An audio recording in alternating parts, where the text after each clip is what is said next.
is probably the most popular teenager in the world. But she reveals how even she had to overcome many of the same childhood traumas that every young kid goes through. In her surprisingly intimate new book, which I have here, it's called Miles to Go.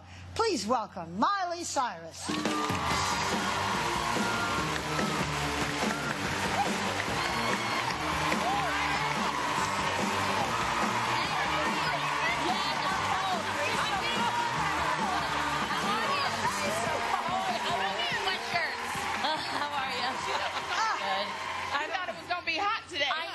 Well, it's California. It's a little early. Yeah, well, nice to see you again. Thank you. Good to see you, too. The last time I saw you was in your house. Your grandmother was there. Yeah, hi, Mammy. Yeah, that's great. Remember what happened? We had a toilet incident. Yeah, because of us. Yeah, but it's okay. It's okay. Toilets are okay, Grandma? Maybe? We had a little spillage, but it wasn't me. It was her people. It was us. Okay. In any event, when we were there last year, you did Academy Award, my mouth is so cold I can't talk. And you were very happy. Everything was great. Family was great. School was great. So obviously there was a lot that you were keeping back. Because yes.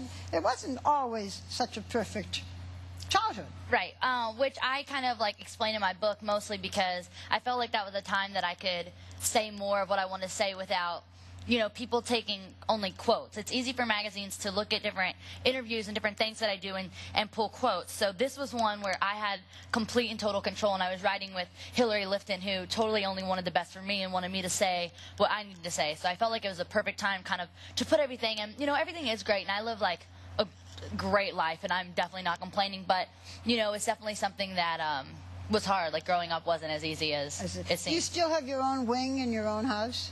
Yes. I love that. That is a dream. Except my brother is next door and just two little rooms over, and he just got a drum set. It is torture. I hate it. He's like banging on it. I'm like, you know, can you just like chill out? It's like, you know, 11 o'clock. Like, I'm trying to sleep. If it was you, you wouldn't get in trouble. You can blast your music all the time. I'm like, oh my gosh, just like relax. There's my brother's crazy. Sibling rivalry. Exactly. Yeah. No, but I love my brother. But in the book, you're very honest, and I think a lot of teens will relate to the things you've gone through. One thing you talk about, honestly, is in the 6th grade when you were living in Nashville, right? You were being bullied, and it got to a pretty bad point. I mean, it was named, you call it Operation Make Miley Miserable is what was going on. So who was bullying you? What was really happening? And how bad did it get?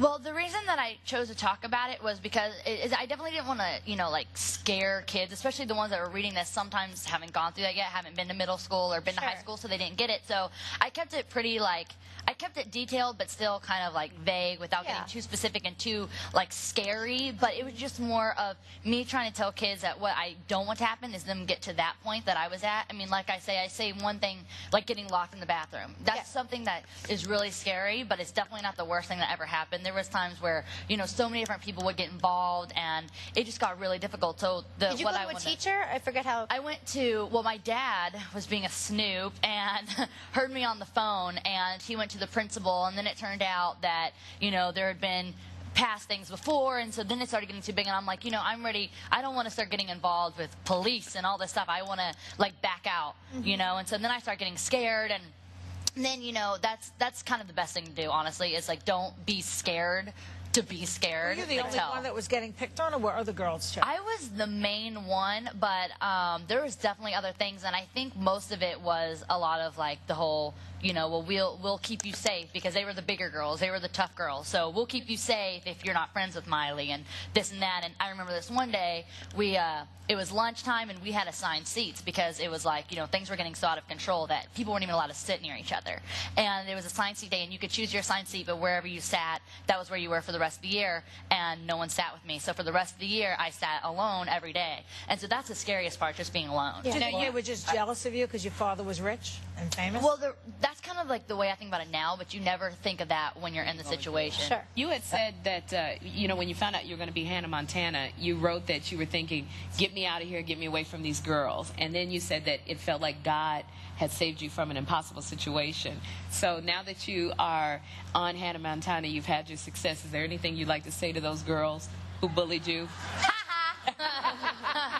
And you know what? I was just saying, I was always put in the stinking back in drama, and they were always put up in the front. Yeah. And I would get so mad. I'm like, why am I not getting cast for the lead? I know I can do this. I know I can do this. And so, ha, ha, ha. I got my own show. So let me ask you this, because there's also a huge problem now with cyberbullying. Yeah. So do you have advice for kids who are being bullied, and what would you say to fans of yours who are doing the bullying? First of all, I think it's all, you know, like you said, I think it's all kind of like a jealousy and almost like a pride thing. And I think it always goes back to the house and the way you're raised and the family. And I feel like, you know, if you feel like your parents are real tough and you don't have anyone to talk to, you have to take it out on, you know, on other kids and whatever. And don't be the tough one. Don't be the strong one, because you're only going to get hurt later, because you don't want to be there 30 or 40 years later, you know, and sitting there being like, oh, you know, I could have had such a great childhood and I missed out on it. And like mostly girls, just the internet is not your friend no matter what. It's just, you know, just be careful. The internet's definitely scary. And even my little sister, she's 9 and just tried to get a MySpace, and I went on there and like deleted it because it's just not safe. Just don't do it. Well, we want you to stay with us, particularly because you also write about the love of your life.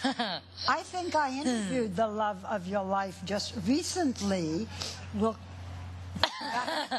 be back. Talk about it. Molly, will stay with Your us. legs. I know. I know. I'm freezing. I'm like, The co-hosts are going wild on the West Coast with legendary characters and movie magic live from the Walt Disney Studios.